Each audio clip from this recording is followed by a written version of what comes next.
gas chamber સમાન બન્યું રાજધાની દિલ્હી પ્રદૂષિત હવા સાથે સરેરાશ એક્યુઆઈ થયો 530 પાર તો કેટલાક વિસ્તારમાં એક્યુઆઈનું લેવલ 900 પાર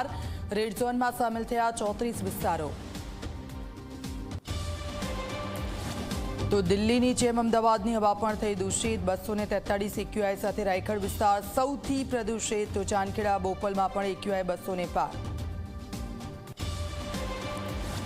દિવાળીની રાત્રે ફટાકડાના કારણે આગની ઘટનાઓ સુરતના મિની ફટાકડા બજારમાં લાગી આગ તો રાજકોટના મવડી સ્થિત ગૌશાળામાં પણ આગ લાગી ગોંડલમાં એક કંપનીના વેરહાઉસમાં પણ આગ જૂનાગઢના રાયપુરમાં દીપડાનો આતંક વાડીમાં રહેતા એક પરિવારના દીકરા પર હુમલો 3 વર્ષના બાળક પર હુમલો કરતા ગંભીર રીતે ઘાયલ દીપડાના આતંકથી લોકોમાં ભય